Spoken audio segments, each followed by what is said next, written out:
ஜீவொளி திருச்சபை சார்பிலே உங்களை அன்போடு வரவேற்கிறாமே. சகோதரன் உற்சாகமான ஒரு ஆராதனையை தினத்தில் நடத்தினார். கர்த்தர் அதற்கு உதவி செய்தார். மனுஷ பதத்தில் ஒன்றுமே இல்லைன்னு பாடினார். இயேசுவை உம் இரத்தத்தால் என்னை நீதிமானாய் மாற்றினீரே, பரிசுத்த ஆவி தந்து என்னை அன்பாய் நடத்தினீரே. ஆமீன். ஹல்லேலூயா. இந்த நாளிலும் நாங்கள் நாளைக்கு பரிசுத்த ஆவியினால பெந்திகோஸ்து நாளைக்கு நாங்கள் போக இருக்கிறோம். அதிலே கர்த்தர் அந்த இடத்துல சமூகத்தில் எப்படி அந்த பெந்திகோஸ்து நாள் வந்து இறங்கினாரோ அதே ஒரு ஃபீலை நாங்கள் ஃபீல்னு சொல்ல முடியாது. உணர்ச்சி இரண்டு வித்தியாசம் இருக்கு. அந்த உணர்வை நாங்கள் இந்த சமூகத்தில் நான் காணக்கூடியதாக இருந்தது. நாங்கள் இந்த நாளும் எடுத்துக்கொள்வோம். நீதிமொழி புஸ்தகத்தை எடுத்துக்கொள்ளுங்கள். நீதிமொழி புஸ்தகம் 24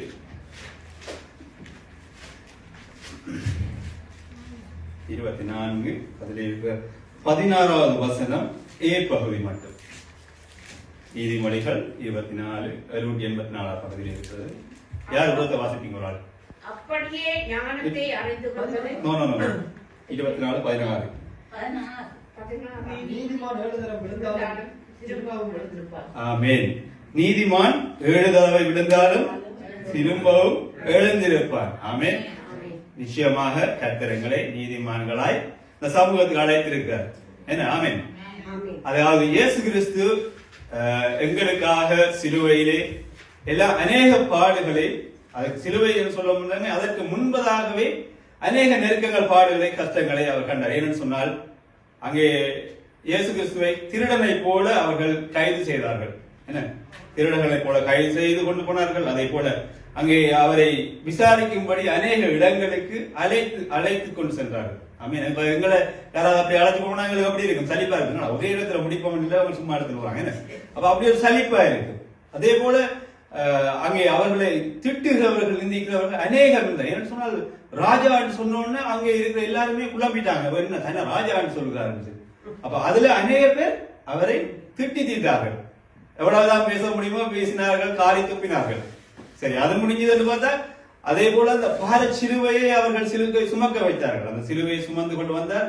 அதே போல பெரிய ஒரு பார சிலுவை என்றால் அவரால் முடியல, அந்த சிலுவையை சுமந்து கொண்டு வர முடியல. ஆனாலும் அவர் அந்த பார சிலுவையை சுமந்து கொண்டு வந்தார். அப்ப வருகிற வேளையும் அவர்கள் கசை அடித்தார்கள். என்னதான் அடிச்சு வாரால் அடின்னு அடிச்சு அவருடைய சரீரத்திலிருந்து ரத்தம் வர அடிச்சு கொண்டே போறாங்க. அவரால் முடியல. ஒரு மனுஷன் ஒரு குறிப்பிட்ட அளவு தான் ஒரு பாரம் கஷ்ட நெருக்கத்துல தாங்க முடியும்.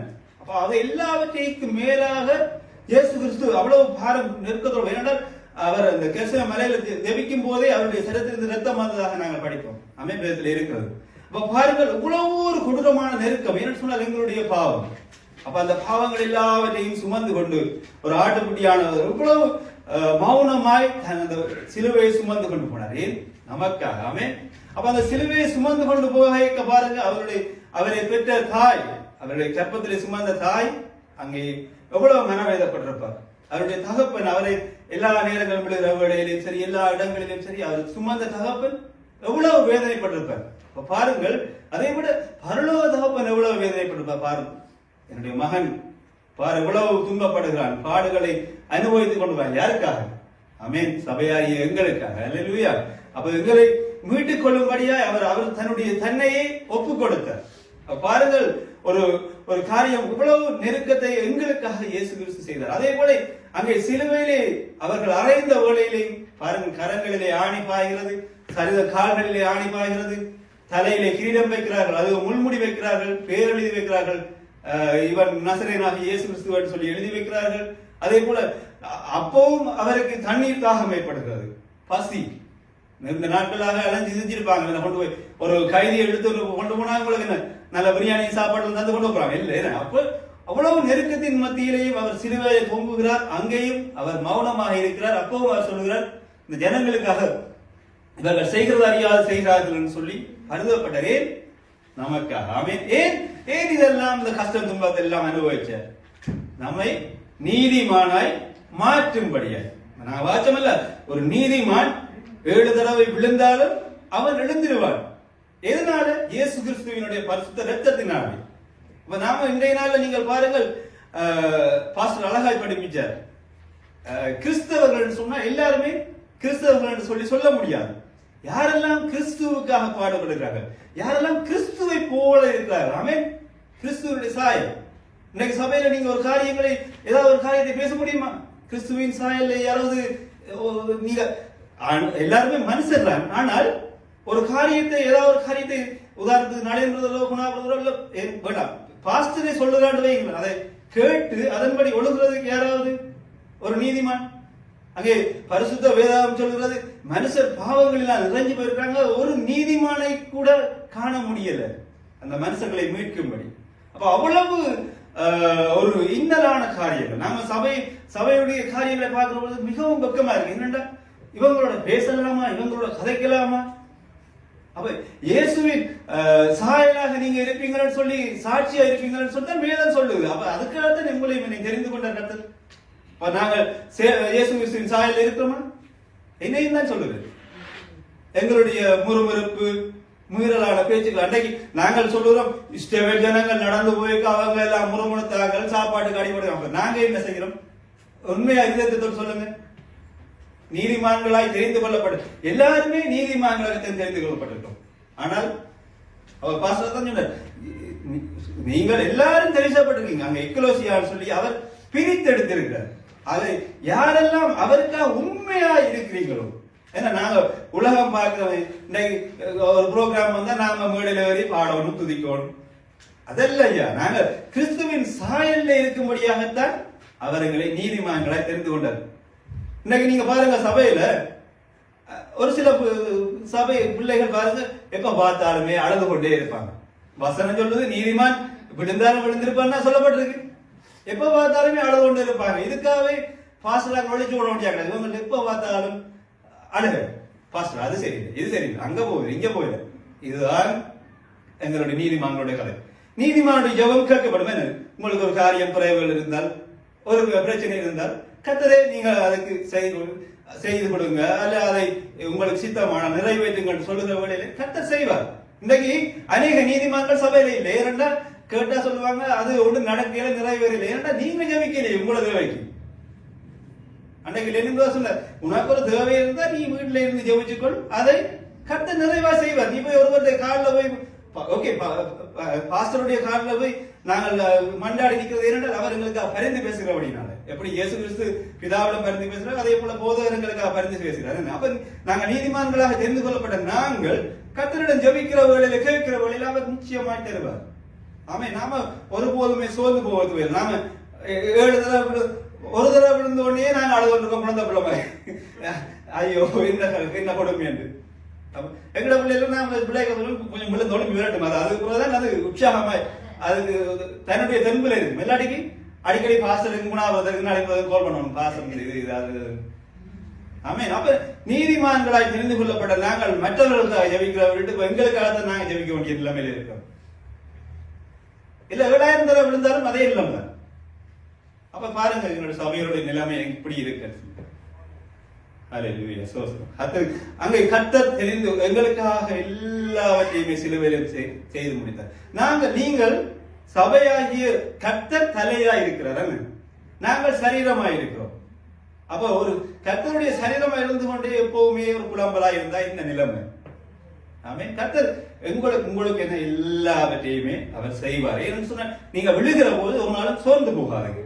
சோர்ந்து போனா பிசாசு யோசிப்பான், விழுந்துட்டார், இவர் அழுது கொண்டே இருக்கிறார், விழுந்து போயிட்டார், ஆனா எழும்புற பிளான் இல்லை, அழுது கொண்டே இருக்கிறார்.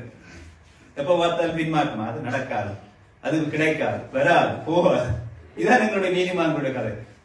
எப்பவுமே விசுவாசமா சொல்லுவோம், கர்த்தர் தருவார், கர்த்தர் நிச்சயமா செய்வார். சொன்னால் எங்களுடைய சபையில நான் நிறைய காரியங்களை பார்த்திருக்கேன். எங்களுடைய விண்ணப்பங்கள், கேள்விகள் எல்லாவற்றையுமே நாம உண்மையிலேயே நாங்கள் அதை விசுவாசித்து கேட்கிற வேளையில கர்த்தர் நிச்சயமா செய்வார். ஏன்னு சொன்னால் உங்களுக்கு எல்லாருக்குமே நிறைய காரியங்கள் வேலையெல்லாம் இருக்கு. ஏன் இந்த இடத்துல வந்திருக்கீங்கன்னு சொன்னால் கர்த்தருடைய நன்மையை நீங்க ருசித்து பார்த்து.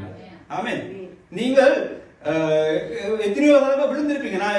நான் எல்லாருக்குமே தெரியும், நான் எல்லாருடைய கதைகளுமே எங்களுக்கு தெரியும். எத்தனையோ தடவை விழுந்திருப்பீங்க. உலகத்தில் உள்ளவங்க எல்லாம் நிறைய சொல்லுவாங்க. ஆனா அதை எல்லாமே நாங்க செவிமடுக்காம கர்த்தரிடத்துல போய் இப்ப அடிக்கடி ஒரே ஜெபத்தையே கொடுப்பாரு நடுங்க. அதே நீ ஜெபிச்சு கொண்டே இரு, கர்த்தர் நிச்சயமா உன்னால தருவார். நீ மற்றவங்கள நகைச்சுவை பண்ணுவான், வந்துட்டா சொல்ல போறா அப்படின்னு. No way. நீங்க நீதிமான்கள் எப்பவுமே ஜெபிக்கிறதுக்கு உற்சாகமா இருக்கணும். கர்த்தர் சொல்றார், நீங்க உங்களுக்காக ஜெபித்துக் கொள்ளுங்க சொல்றாரு. என்ன சொன்னார், அந்த சிலுவையை சுமந்து வகையில அழுது கொண்டு இருக்காங்க. அவர் சொல்றேன், நீங்க போய் முதல்ல உங்களுக்காக ஜெபித்துக் கொள்ளுங்க. ஆமென். பிதாவின் சித்தம் எல்லா இடத்துலயும் அது நிறைவேறித்தான் ஆகும். நாம அதான் பேதுரு பஸ்ல பிதாவின் சித்தத்தை நீ நிறைவேற தடை பண்றியா, அப்பாலே போ சாத்தான்ன்றார். ஆமென். அப்ப பாருங்க, பிதாவின் சித்தம் எங்களுடைய வாழ்க்கையில நிச்சயமாய் நடைபெறும். நீங்க விழுந்துட்டு அழுது கொண்டிருக்காங்க, கர்த்தர் நிச்சயமாய் உங்களை தூக்கி விடுவார். நாம எப்பவுமே சோர்ந்து போக தேவையில்லை. அல்லேலூயா. இங்க வேதத்திலே பாருங்கள், ஆபிரகாம் சோதார் குமாரனுக்காக அழுகிறார். அப்ப நாம யார எத்தனை பேர் ஜெபிச்சிருக்கீங்க? இந்த இலங்கை தேசத்துல இவ்வளவு ஜனங்கள் பிரேத புலிகள் இருக்கிறாங்க, எத்தனையோ ஜனங்கள் இஸ்ரவேலில் செத்துக் கொண்டிருக்கிறாங்க, உலகம் எல்லாம் எத்தனையோ பேர் ஜெபிச்சு கொண்டிருக்காங்க. ஆண்டவரே, ஒரு நீதிமான் நிமித்தம் இதை அழிக்காம விடுவீங்களா என்று சொல்லி ஆபிரகாம் கெஞ்சி கொண்டிருக்கிறது. அப்ப அப்படி ஒரு நீதிமான் இன்றைக்கு எங்களுடைய சபையில அப்படி ஒரு நீதிமான் இருந்தால் இன்றைக்கு சபையில எல்லாருமே இருப்பாங்க. என்னன்னு சொன்னா, எல்லாருக்காகவும் பரிந்து பேசுற ஒரு நீதிமான் தேவை இந்த சபையில நிச்சயமா. ஹல்லேலூயா. அவர் சொல்லுகிறார், உங்களுக்கு நீங்கள் வேண்டுதல் என்னன்னு தெரியாது இருக்கிறபடினாலே அவர் உங்களுக்காக வேண்டிக் கொண்டிருக்கிறார் பிதாவிடம். ஆமென். இன்றைக்கு இயேசு கிறிஸ்து சிலுவையில சுமந்து உங்கள் பாவங்களை என் பாவங்களை சுமந்து பரிசுத்த இரத்தத்தினால கழுவிட்டு இன்றைக்கு அவர் என்ன செய்து கொண்டிருக்கிறார், பிதாவிடம் வலது பார்த்து பரிந்து பேசிக் கொண்டிருக்கிறார்.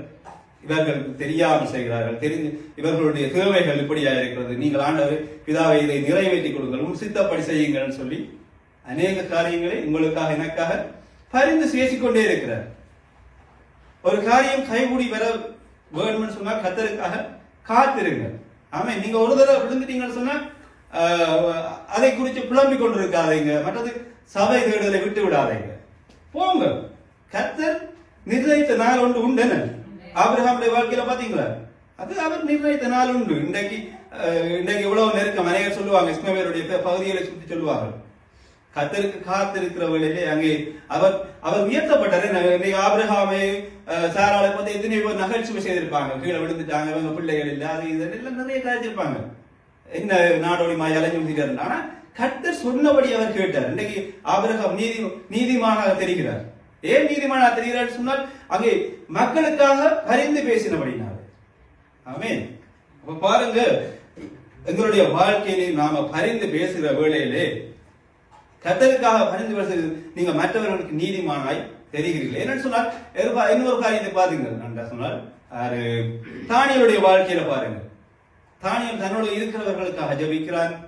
ஆமென். அதே போல தனக்காக ஜெபிக்கிறான். அப்ப அந்த நீதிமான் ஏதாவது எத்தனை தடவை அந்த குழியில இதுல போட்டாங்க, நெருப்புல போட்டாங்க, 7 மடங்கு சூடாக்கி போட்டு தூக்கி போட்டாங்க. அவர் எரிஞ்சா போட்டு அது மாதிரி அவர் இல்லை, கர்த்தர் அவர்களோடு கூட இருந்தார். ஆமென்.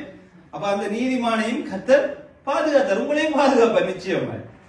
நாம அங்கே அற்ப விசுவாசிகளை போல இருக்கக்கூடாது. என்ன சொன்னார், வேறு கடலுக்கு நடந்த விலைகளை டக்குன்னு தப்பக்கணக்கில் விளப்பாது. எங்க உங்களோட விசுவாசம்?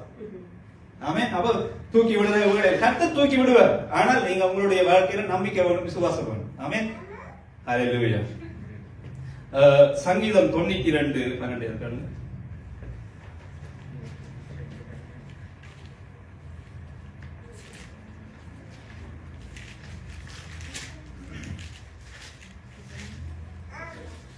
நீதிமான் பனையை போல செழித்து லிபனோனில் உள்ள கேதுருவை போல வளருவான். ஆமே. அப்ப நீதிமான்கள் எப்படி இருப்பார் சொன்னால், பனையை போல செழித்து இருப்பார்களாம். நீங்க யாழ்ப்பாணத்துல ஒரு பனைமரத்தை கண்டீங்கன்னா, நீங்கள் எந்த தூரத்துல இருந்தாலும் தெரியுமே உங்களுக்கு, பனைமரம் வந்தா பனைமரம் நிக்க தென்னைமரம் அப்படி இல்லை. அப்ப நீதிமான் எப்பவுமே செழித்து இருப்பான் பனைமரத்தை போல. அல்லேலூயா. பாருங்கள், பனைமரத்தை பாருங்கள். அதே போலதான் பனைமரத்தில் இருக்க எவ்வளவு பயன்கள் உண்டு. அது இனிப்பானது, கனியை கொடுக்கிறதா இருக்குது. பனம் பழம் மட்டும் சொன்னா நாங்க எப்ப விடுமண் ஓடி எடுத்து பனங்க பணியறோம், அது சும்மா சாப்பிடுறது எல்லாம் எவ்வளவு காரியம் இருக்கு. அப்ப நீங்கள் நீதிமான்களா இருந்தீங்கன்னு சொன்னால் உங்களுக்கு நீங்கள் கனி கொடுக்கிறவரா இருப்பீங்க சபையில. நாளைக்கு கூட சொல்ல மாட்டேன், இந்த பிரதரால ரொம்ப கரைச்சலா இருக்கு, அந்த சிஸ்டரால ரொம்ப கரைச்சலா இருக்கு, ஒரு நாள் சொல்ல மாட்டேன். ஏன்னா நீங்கள் கனி கொடுக்கிறவரா இருப்பீர்கள். அப்ப உலகத்துக்கு சாட்சியாக இருப்பீங்க. அல்லேலூயா. நீங்க யோசிக்காங்க, நீங்க அப்படி இருப்பீங்கன்னு சொன்னா ஒரு நாளுமே விழுந்து போக மாட்டீங்க. பனைமரத்தை பாருங்க, எவ்வளவு காற்றடிக்கும், புயல் அடிக்கும், சுனாமி வரும், அப்படியே நிற்கும். ஏன்னு சொன்னால் அது வேறு ஒன்று இருக்கும். அப்ப நாங்களும் கிறிஸ்தவர்களாக நாங்களும் வேறொன்று இருக்கிற வேளையிலே நாங்கள் பனை மரத்தை போல ஸ்ட்ராங்கா இருப்போம், விட மாட்டோம். ஒரு நாளுமே குறை சொல்ல மாட்டீங்க, நீங்க அழ மாட்டீங்க, ஒரு காரியத்தை குறித்து பேச மாட்டீங்க, கனி கொடுக்கிறவர்களாய் வாழ்க்கையில இருப்பீங்க. அதே போல கிறிஸ்துவுக்குள்ளே நல்ல வேரூன்றி இருப்பீங்க. பனைமரம் பாருங்க, இதுல அடிக்கும் மரம் அங்க பட்டினாலும் அது அதுல வேர் வரும். பாருங்க, கிறிஸ்துவுக்குள்ளே அது அடர்ந்து வேர் படர்ந்து வளர்கிறதா இருக்குது. அப்ப வேதம் சொல்லுகிறது நீதிமான் பனைமரத்தை போல செழித்து இருப்பார். அதே போல பாருங்கள், கேதுரு மரத்தை குறித்து சொல்லப்படுகிறது. இந்த மரத்தை பாருங்கள், நான் கேட்கிறேன், சாலமோன் தேவாலயத்தை கட்டுறது பயன்படுத்தினது இந்த கேதுரு மரம் தான். அந்த கேதுரு மரத்தை குறித்து நான் எங்க தேடி பார்த்தேன். அது சொல்லப்படுறது மிகவும் ஒரு வாசனை உள்ள மரம். அது வாசனை உள்ள மரம். அதே போல அது அதுல ஒரு பூச்சியோ எதுவுமோ கரையானோ அதை அரிச்சு போடாதாம். என்ன சொன்னால் அது அவ்வளவு ஒரு ஸ்ட்ராங்கான நல்ல மரம்.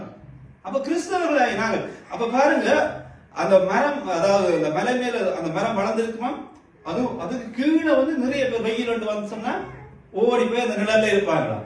அப்ப நீங்க நீதிமான்களா இருந்தீங்கன்னு சொன்னால் உங்களுடைய நிழல்ல அநேக பேர் வருவாங்க. இன்னைக்கு ஒரு சாதனை கண்டா இவனோட பக்கத்துல போன பிரச்சனையா பேரும் வங்காள போய் கொஞ்சம் நிற்போம். அப்படியா நிலைமை தான் இன்னைக்கு சபையில வந்துட்டு. ஒன்று கேளுங்க, நீங்கள் எவ்வளவுதான் பாஸ்டர் செஸ் வச்சு மார்க்ஸ் எடுத்தாலும் சரி, அங்க அந்த என்ன இந்த பகுதியில் இருக்குல்ல பரிசையை சொல்லுவான், நான் தசமவாதம் கொடுத்தேன், சபைக்கு போனேன், ஞானஸ்தானம் எடுத்தேன், ஞானஸ்தானம் எடுத்தேன், எல்லாத்தையுமே சொல்லுறான். நான் தவறாமல் போவேன், நேரத்துக்கு போவேன், எல்லாமே சொல்லுறான். அவர் ஏன் நல்லவர் ஆண்டவர் சொன்னார் இல்லையே.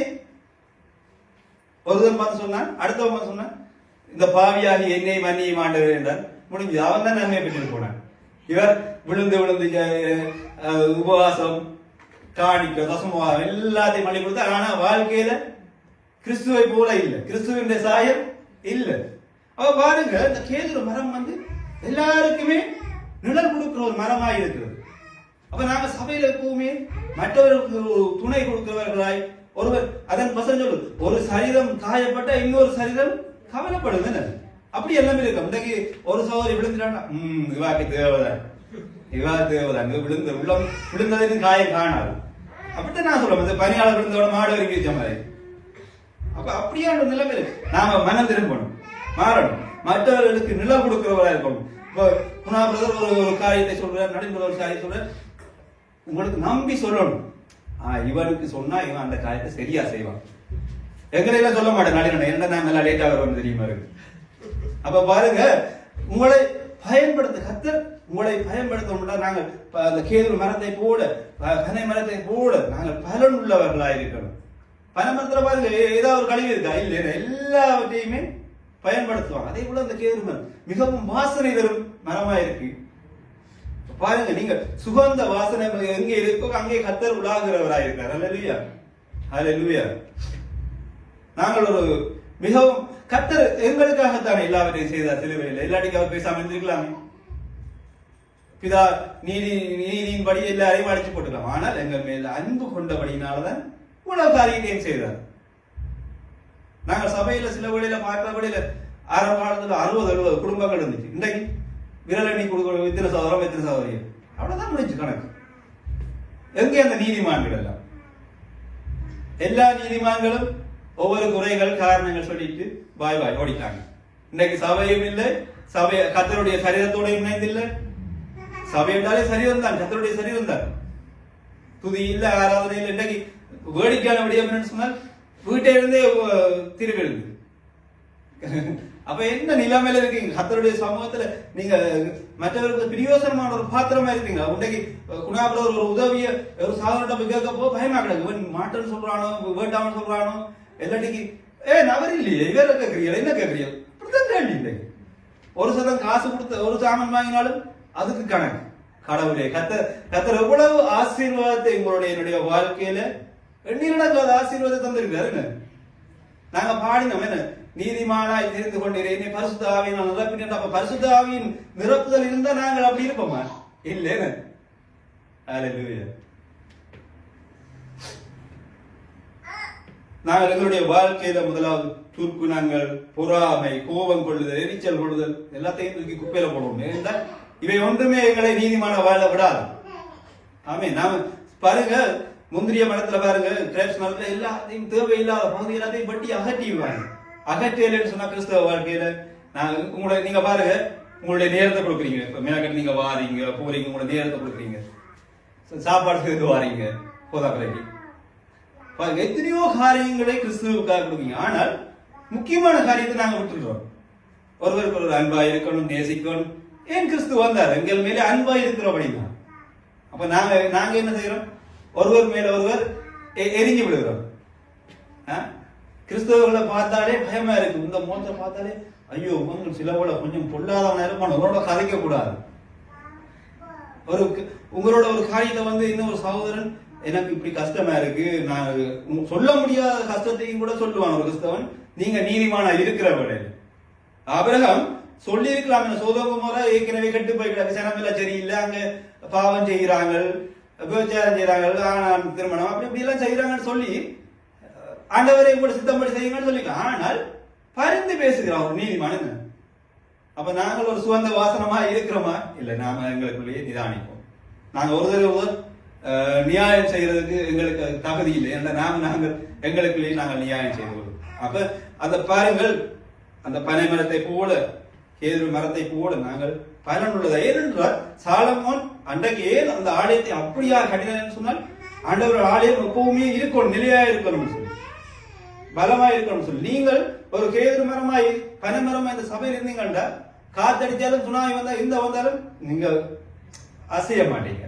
ஆமென். அப்படியே பேலன்ஸா இருப்பீங்க. அப்படி நாங்க சௌரஞ்சன மாதிரி ஆரம்பத்துல உற்சாகப்படுத்தி பாட்டு ஆயத்தப்படுத்தி ஒண்ணு தேவையில்லை. ஆராதனாலே ஓடி துதிக்க வளைக்கிட்டுருவாங்க, பாட வளைக்கிட்டுருவாங்க.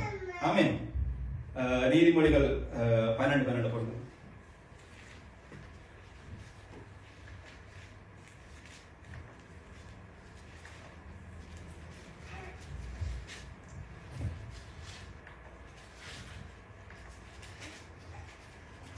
துன்மார்க்கன் துஸ்தருடைய வலையை விரும்புகிறான், நீதிமானுடைய வேர் கனி கொடுக்கும். ஆமென். நான் சொன்னேன் ஆரம்பத்துல, பாருங்க, நீதிமானுடைய வேர் கனி கொடுக்கிறதா இருக்கு.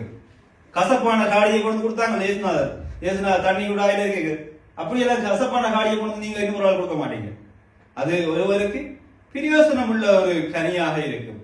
நீங்க கனி கொடுக்கணும், நீங்க கூட இதுல விரிச்ச காய் காய்க்க இல்ல, நீங்கள் உங்களை பார்த்த உடனே தெரியும், இது கனி கொடுக்கிற விரிச்சமா இருக்கு. என்ன ஆமென். எங்களுடைய வாழ்க்கையை பார்த்தாலே தெரியுது, நாங்க கனி கொடுக்க விரிச்சமா தான் இருக்கிறோமா, ஒருவர் கட்டிச்சு விதறுகிறவர்களாய் இருக்கிறோம். அப்ப நாங்கள் என்ன செய்வோம்? நிச்சயமாய் மனம் திரும்ப வேண்டும், சுவைதரும் கனியாக இருக்கணும், எல்லோருக்கும் பயன் கொடுக்கிறதா இருக்கணும். நாங்கள் இயேசு கிறிஸ்துவின் சரீரத்தில் இருக்கிறோம் என்றதை நீங்க எப்பவுமே மறந்துடக்கூடாது. என்னன்னு சொன்னால், அவரோடு இணைந்து இருக்கிறீங்க. அவர் தலையா இருக்கிற, நீங்க சரீரமா இருக்கிறீங்க. அப்ப நாங்கள் எப்பவுமே கை கொடுக்கிற மரமா இருக்கோம். என்ன அப்பதான் தொடர்ந்து உங்களை ஆசீர்வதிப்பார். நீங்க யோபுடைய வாழ்க்கையில நீங்க பாத்தீங்களா, யோபு ஆண்டவர் சுத்தி வேறு அடைஞ்சு அவர் சன்மார்க்கனும் நீதிமானமா இருந்தான் கர்த்தருடைய பார்வையில். நாங்க இன்னைக்கு சன்மார்க்க நீதிமானமா இருக்கிறோமா? கேள்விக்குரிய. ஆமே. அவன் சன்மார்க்க நீதிமான இருக்கிற வழியில் அவனுடைய சம்பத்துக்கள் எல்லாவற்றையுமே கர்த்தர் நிறைவாய் ஆசீர்வதித்தார். அதையோட கர்த்தர் அவனுக்கு வேலி போட்டு பாதுகாத்தார். அப்ப வேலி போட்டு பாதுகாத்தார், அப்ப நாங்க பயப்படணுமா? பிசாசுள்ள வருவானா? இல்ல. ஆமென். அப்ப நீதிமானாய் நாங்கள் வாழ்வோமா என்று சொன்னால் சகல ஆசீர்வாதங்களையும் கர்த்தர் எங்களுக்கு நிச்சயமாய் தருவார். நாம இன்னைக்கு பேங்க்ல அக்கௌண்ட்ல காசு இல்ல போகுது, என்ன காரணம்? நான் எங்களுடைய வாழ்க்கையில நீதிமா ஏதோ எங்கேயோ ஒரு மிஸ் பண்றோம். என்ன எங்களுடைய காரியத்துல ஏதோ மிஸ் பண்றோம். கர்த்தர் ரெட்டிப்பான ஆசீர்வாதத்தை எங்களுடைய வாழ்க்கையில வச்சிருக்காரு. எப்ப நாங்க நீதிமானாய் வாழ்கிற வேளையில் எங்களுடைய வாழ்க்கையில ஒழுங்கில்லாத காரியங்கள் அநேகம் உண்டு. சார் முன்னால் படிப்பிச்சார், ஆதியில வானம் பூமியும் ஒழுங்கில்லாமல் நெருக்கமாய் எப்படி இருந்துச்சோ அதே மாதிரி தான் எங்களுடைய வாழ்க்கை ஆரம்பத்தில் இருந்துச்சு. ஆனால் நாங்கள் நீதிமானாய் வாழ்கிற வேளையில எல்லாமே ஒழுங்காக மாறுகிறதாய் இருக்கிறது. எங்களுடைய வாழ்க்கையிலிருந்து இருள் நீங்குகிறது, ஒளி வருகிறதாய் இருக்கிறது. ஏன்னு சொன்னால் நீதிமானுடைய வாழ்க்கையில ஜீவ ஊற்று புறப்படுகிறதாய் நாங்கள் வேதத்திலே பார்க்கிறோம். சங்கீதம் நீதிமொழி 10:11 நினைக்கும். ஜீவ ஊற்று எங்களுடைய வாழ்க்கையிலே வருகிறதா இருக்கிறது. அதாவது நீதிமானுக்கு நீங்கள் ஒரு நீதிமான இருந்தீங்களான்னு சொன்னால் ஜீவ ஊற்று உங்களோட வாயிலிருந்து வருகிற வார்த்தைகள் எல்லாம் ஜீவனுள்ள வார்த்தைகளாய் இருக்கும். மற்றவர்களை ஆற்றி தேற்றுகிற வார்த்தைகளாய் இருக்கும். அல்லேலூயா. அதே போல பாருங்கள்,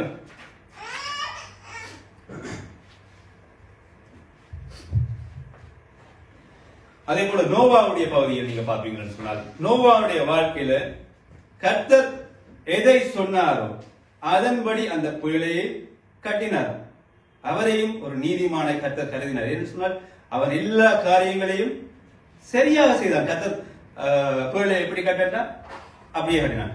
புயலைக்கு அந்த மரத்தை கட்டு இப்படி வெட்டு நிலத்துல அப்படி இப்படி கட்டன்னு சொன்னா எல்லா விதையும் கேட்போம். நாங்க என்ன செய்வோம், நான் கர்த்தருக்கு ஐடியா கொடுப்போம். கர்த்தரை இப்படி செய்தா நல்லா இருக்கும், ஆண்டவரை இப்படி செய்தா ஐடியா நல்லா இருக்கும்னு சொல்லி.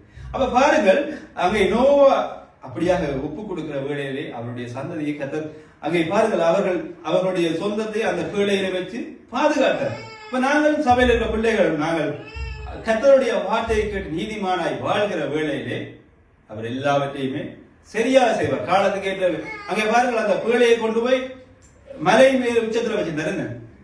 அப்ப நாங்கள் எல்லோருக்கும் தெரிகிறவர்களா இருப்போம். கர்த்தருக்கு ஒரு உலகத்தில் இருக்க எல்லாருக்குமே மாதிரியா இருக்கும். ஒரு பேரை சொன்னா ரஜினா சிஸ்டரா அந்த பொம்பளை நீதிமானா இருக்காங்க இல்ல அப்படி சொல்லணும். ஆமே சிஸ்டரா சபையில் இருக்க எல்லாருமே கர்த்தர் அங்க இருக்கிற உலகத்தில் இருக்கவங்க தான் சொல்லுவாங்க, இந்த சிஸ்டர் அவங்க நீதியாய் வாழ்வாங்க, நீதியா பேசுவாங்க, அவங்க ஒரு நாளுமே போய் சொல்ல மாட்டாங்க, புரளி சொல்ல மாட்டாங்க. அப்ப கர்த்தர் உங்களுக்கு ஒரு சர்டிபிகேட் தருவாரு. பாஸ்டர் சர்டிபிகேட் விட இதுதான் உயர்ந்த சர்டிபிகேட். நாங்க 10க்கு 9 10க்கு 8 அதெல்லாம் ஒன்றுமே இல்லை. ஏன்டா அதை எடுத்துக்கொண்டு நாங்க கொண்டு கபடெல்லாம் வைக்கிறோம். நான் வாழலையே வாழ்க்கை வாழுற வழியில தான் அவங்க சொல்லுவாங்க குணாபத சர்ச் குறை சொல்லக்கூடாது, அதெல்லாம் ஒரு பிரயம் இல்லை என்று அவங்க சாட்சியா சொல்லுவாங்க. அப்ப பாருங்க, நான் பனையை குறித்து சொன்னேன், அது இவ்வளவு உயர்மா வளர்ந்துருக்கிறது பாருங்க. அப்ப உங்களை எல்லாமே இந்த தேசத்துல இடத்துல நான் இருக்கிறேன்னு சொன்னால் பாத்தீங்கன்னா நீங்க சபையார் எல்லாருமே ஒவ்வொரு தேசத்துல ஏன் வச்சிருக்கீங்கன்னு சொன்னா கர்த்தர் உங்களை மகிமைப்படுத்தும்படியா. ஆமென். அப்ப நீங்க உயர்வா இருக்கிற வேளையிலே நீதிமானை தோன்றுகிற வேளையிலே உங்களை குறித்து ஒருவருமே எந்த குறையும் சொல்ல மாட்டாங்க. ஆமென். அப்ப நாங்கள் எங்களுடைய வாழ்க்கையில நாங்கள் நீதிமானை போல செழித்து வரும். சவரன் ஒரு 118வது சங்கீதத்துல சொன்னார், 15வது வருஷம், நீதிமான்களுடைய கூடாரத்திலே இரட்சிப்பின் கம்பீர சத்தம் உண்டு. அழகே இருக்கா இல்லையா? அல்லேலூயா. கர்த்தர் நீதிமானுடைய கூடாரம் அங்கே யோனா கூடாரத்துக்குள்ள யோனா பாருங்க இவ்வளவு ஓடி போனார், அவர் இவ்வளவு நெருக்கம் செஞ்சார். ஆனால் இங்கே நோவாவுடைய கூடாரத்தை பாருங்க, அவர் சந்தோஷமா இருந்தார். அங்கே காற்று அடிச்சிருக்கு, மழை வெஞ்சது. யோனாண்ட காலத்துல நோவாண்ட காலத்துல காற்று அடிக்குது, மழை அடிக்குது, புயல் அடிக்குது, எல்லா காலத்தையும் இந்த புயலைக்குள்ள அவர் சந்தோஷமா இருந்தார். அழுகையின் சத்தம் கட்டிச்சா இல்லைன்னு? யாரு கத்தரை விட்டு விலகி ஓடி போனாங்களோ அந்த இடத்துல மிகவும் அழகு. கெட்டகுமாரன் பகுதியில பாத்தீங்களா, அவன் எல்லா கத்தர் அவருடைய தகப்பன் கொடுத்த எல்லா ஆசீர்வாதத்தையும் கொண்டு போய் கடைசி குப்பையில போட்டு அழுது கொண்டுதான் வந்தார். அப்ப பாருங்கள், அவனோட நீதிமான தெரியுதா? யாராவது இந்த பிரசங்கியாவது அவன் நீதிமானா இருந்தான் சொல்லி இல்லையே, அப்படி இருந்தது சொல்ல. அப்ப பாருங்க, நாங்க வாழ்கிற வாழ்க்கையை பொறுத்துதான் இருக்கிறது. அப்படி வாழ்கிற வழியில உங்களோட குடும்பத்துல மிகவும் மகிழ்ச்சி, சந்தோஷம், வீட்டுல பாட்டுதான் கேட்கும். எங்க கத்தாவை நான் கூடாது சந்தோஷமாய் வாழ ஒரு உற்சாகமான பாட்டு. மற்ற சபைக்குள்ள வருகிற வழியிலையும் நீங்க உற்சாகம் பாடுங்க, சவரத்தோட கை தட்டுங்க, சேர்ந்து பாடுங்க ஒன்றுமே சொல்ல தேவையில்லை. நீங்க உற்சாகமா இணைந்து, ஏன்னா எல்லாமே ஒரு சரீரமாய் இருக்கிறோம். ஆமென். அப்ப நீதிமான் 7 தடவை விழுந்தாலும் சரி, 7000 தடவை விழுந்தாலும் சரி, நிச்சயமா எழுந்திருப்பார். நீங்க ஒருவேளை கண் கூட காணலாம், அநேகர் விழுந்து போய் விழும்பேல் என்று சொன்னால் அவர்களுக்குள்ள ஏதோ ஒரு பிரச்சனை இருக்கு, அது எல்லாத்தையும் சரி செய்வோம். கர்த்தர் அதான் இவ்வளவு இன்னும் பொறுமையா இருக்கிறார், பொறுமையா இருந்து கொண்டு இருக்கிறார். ஏன்னு சொன்னால் எல்லோருமே ஆபிரகாம் சொன்னது போல எல்லோருமே நீதிமான ஆகும்படி, நாங்க எல்லாருமே நீதிமான ஆகும்படி பரிசுத்த ரத்தத்தினாலே கழுவி இருக்கிறார். அப்ப நாம நீதிமானை வாழ்வது அவருடைய சித்தம், அவருக்கு விருப்பம். அப்ப நாங்கள் எல்லாருமே நீதிமான்களை அழைக்கப்பட்டிருக்கிறோம். எக்ரோசியா பிரித்து எடுக்கப்பட்டிருக்கிறோம். அப்ப நாங்கள் அந்த வாழ்க்கை சரியாக ஓடும் பொழுது மற்றவருக்கு சாட்சியா இருப்பீங்க, மாதிரியா இருப்பீங்க, கனி கொடுப்பீங்க. உங்களுடைய வாழ்க்கையில் இருள் தெரியாது. உங்களுடைய வாழ்க்கையில் ஒழுங்கின்மையான காரியம் ஒன்றுமே இருக்காது. அது சொல்லுவாங்க நிறைவுடன் தளம்பாடு சொல்லுவாங்கல்ல, உங்களுடைய வாழ்க்கை அப்படி டொப்ல இருக்கு. நீங்க இன்னைக்கு ஆசீர்வாதமான பிரசங்கங்கள்லாம் நிறைய கூடி போச்சு. நான் யூடியூப்ல தட்டி பார்த்தேன், எங்களோட யூடியூப் தானே, ஆசீர்வாதமான பிரசங்கம் போயிச்சுன்னா நிறைய வியூ வந்திருக்கு.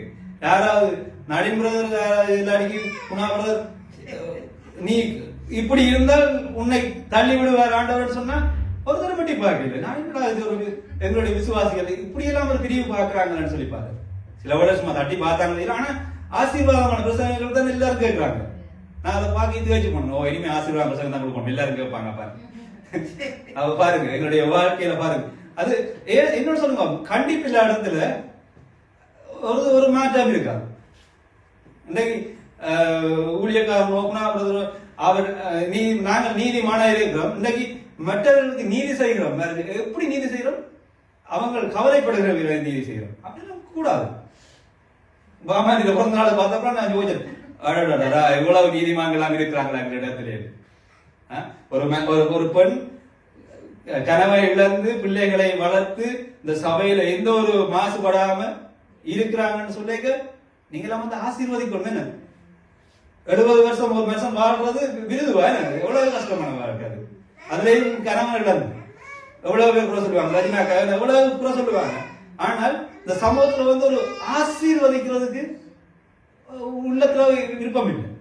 அதாவது சில காரணம் சொல்லலாம், வியாதிகளா இருக்கலாம், விராவிடலாம். ஆனால் இந்த அம்மாவுக்கு வந்து ஒரு ஆசீர்வதிக்கணும். இவ்வளவு காலம் இந்த சபையில சாப்பாடு செய்து வராங்க, எல்லாரையும் வந்து விசாரிக்கிறாங்க. அப்ப உங்களுடைய நீதிமான யார் நீதிமான நான் கைப்பாடி காட்டுவது? ஆரம்பத்துல பிதா நம்ம ஒரு நீதிமானம் இல்லையான்னு சொன்ன மாதிரி தான் நிலைமை நடிக்கிறோம். ஆமென். நாம மனம் திரும்பணும். இன்னைக்கு எங்களோட எல்லா இதயங்களையும் வஞ்சகமும் ஒருவருக்கு ஒருவர் நியாயம். நாங்கெல்லாம் இப்ப அரவசிப்பு நியாய பிரமாணத்துல நிக்கிறோம். என்ன இங்க புதிய ஏற்பாடு வேற இல்லை. புதிய ஏற்பாட்டு கிறிஸ்தவர்களுடைய நிலைமைக்கு நாங்க இன்னும் மாறில்லை. அப்படியே தான் இருக்கோம். கல்லு கல், பொண்ணுக்கு பொன், பேச்சுக்கு பேச்சு. ஆமென். பாருங்க உங்களுடைய நிலைமை சரிக்கு சரி கட்டுறோம்.